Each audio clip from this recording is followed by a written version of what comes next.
Hey everybody, tonight we're debating what has a better moral foundation, theism or atheism, and we are starting right now. With our messianic Jewish guest, Ken, thrilled to have you. He is going to give his 10-minute opening statement, and the floor is all yours, Ken. Thanks so much for being here. Thank you, James. And we did agree on 12 minutes, by the way. Okay. And I'm pleased to be speaking tonight with Skylar because he seems genuinely interested in tackling these issues, which we both know are very complicated. So now, at one point in my life, I set about to think about the foundations that human history, that we humans have claimed would be the best foundations for morality. And I identified 7 of them, 2 naturalistic, 2 and 5 theistic. So I'd like to kind of review those for my opening. So the 2 naturalistic views, one would be that morality comes about from nature. It's founded in nature. And yet all claims to naturally evolving morality can be logically disregarded, since while there are maybe actions that help to ensure survival, the desire for which is accidental on this view. Since nature is not a moral agent and there are no natural universal moral imperatives, then it doesn't really work. Now, this one I call semantic morality. So it's morality, the claim is morality can be tentatively grounded in human dictates, but not ultimately, because humans can make epistemic statements about morality, but not provide an ontological premise, since, as this view presupposes the nature one we just covered, there are no objective universal moral imperatives. So humans can, without recourse to God, declare certain actions moral or immoral, even claiming that these are absolutes, but these are ultimately ungrounded assertions. They are semantic morality. So we concoct useful and survival assisting concepts, but these do not amount to universal moral imperatives. Also, this morality is impotent and being established by humans who can only deal out justice if the evildoer is caught. Its justice is restricted. So in this view, morality is based on majority rule and the fittest, as it were. And some questions to ponder would be if something is good because a naturalist proclaims it to be good, or does a naturalist proclaim something to be good because it is good? So now jumping to the theological options, we start with dualism, which is generally 2 co-equal gods. And the key is that they're 2 separate and distinct beings and persons, distinct. One is constituted as being quote unquote good and the other quote unquote bad or evil. But it's truly arbitrary, since the subjective goodness of the one is measured against the subjective evil of the other and vice versa, and with both claiming to be good and the other evil. So it's viciously circular.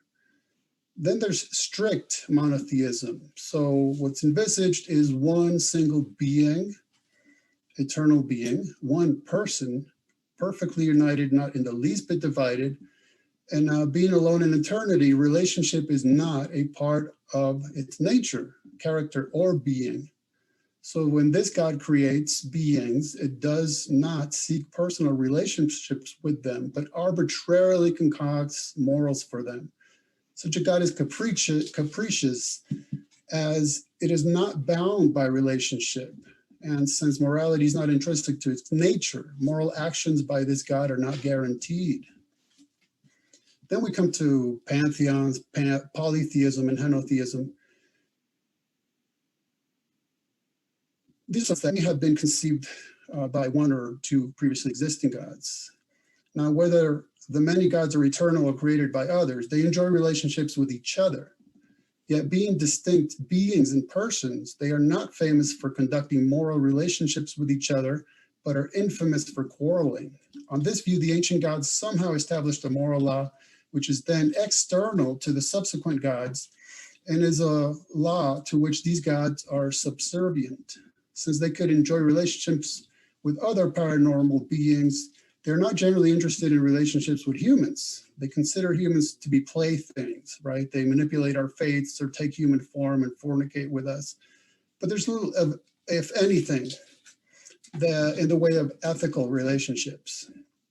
and then to pantheism, which essentially is a view that postulates that God is the creator and the creation. So on this view, God's creations are in reality extensions of God. Therefore, on this view, morality amounts to God dictating to God how God should treat God. So that God is the script writer, director, the actor, the audience, the critic. And so it's, again, viciously circular. And then we come to Trinitarian monotheism. So in the Bible, we're dealing with a Trinitarian monotheism, a triune being, one God, one being, and yet three persons, being who exhibits characteristics of personhood. Each is God, each is eternal, each is distinct, and yet each is unified as the one God, the Godhead.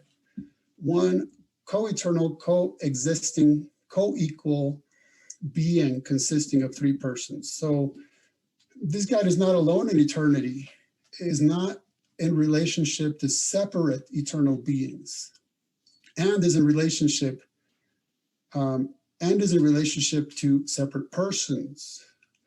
So what I mean is, since each member of the Trinity is eternal, each has enjoyed eternal relationships. This God is not lacking relationship. God enjoys a relation that is both unified in purpose and diverse amongst the persons. Morality is based best upon God's triune nature. God's nature is relational, benevolent, eternal, and free from conflict.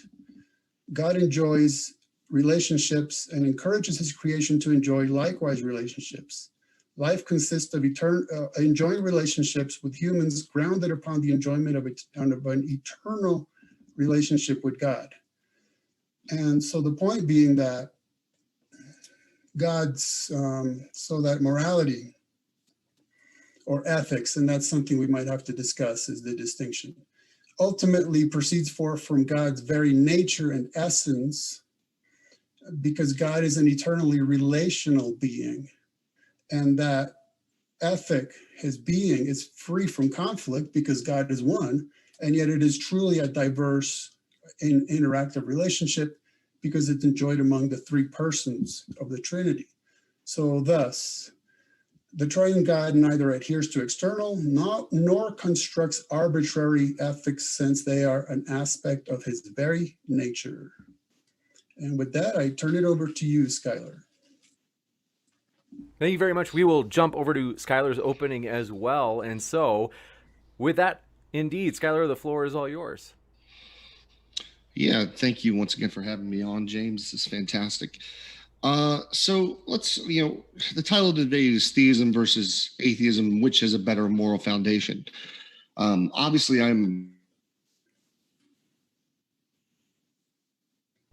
We are having a little bit of a technical difficulty as Skylar is freezing, and so we will wait for a moment, but I want to remind you, our guests are linked in the description, folks, and so while you're waiting, you can click and hear Skylar anyway. But also, yes, we do want to say their links are in the description, folks. So for real, Skylar, we lost you for about 5 seconds, so I was plugging your guys' links. But now that we have you back, the floor is all yours.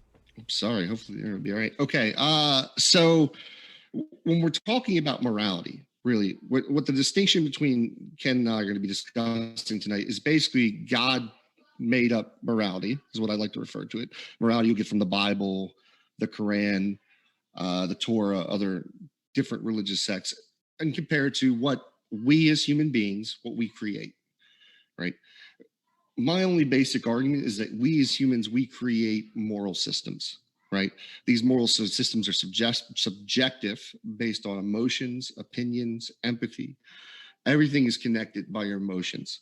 And that's really all this comes down to. Now, what's going to end up happening in this debate, and this happens every time I have a discussion about morality in general, right, is usually the person who claims there's objective morals will never be able to demonstrate they exist, right? And it's not an easy task, especially based on their moral foundation, especially if they've rooted in some type of God. I could go into the Bible kind of stuff, but it's really not really relevant to some degree. It's not really that important to this debate because I don't know exactly what kind of Bible stuff you accept. I talk to all different types of Christians. You guys have all different types of perspectives on the Bible. Some people, believe God does some of the things that's articulated. Some people don't, right? Some people believe that, God was punishing Nephilim instead of humans. Like there's all different types of beliefs out there. But when it comes to morality, listen, I'm open-minded. I would love for someone to demonstrate there's objective morals. I would love for there to be a God, and that God to be the moral foundation. But I don't see any evidence for it. And every time I ask for the evidence, it never seems to get me anywhere. The key to this, what's better? What's a better moral foundation? I guess it just depends on the individual. What do you think's better? Right? This is an opinion. This is a question about what your opinion is. And I'll just say to the audience tonight as you're listening, right? You at the end of this, you make that decision. You think who's got the better opinion on a situation, right? I'll say also that, oftentimes I'll hear arguments saying you can't have opinions, you can't tell people things are morally wrong. You can't say things are morally wrong because your morality is not really real. It's not objectively real in the way that you talk about as a Christian. And there's nothing stopping me from saying and expressing opinions, moral opinions, political opinions. Human beings are free to do that. There's no law of the universe that stops us, right? You may not like it.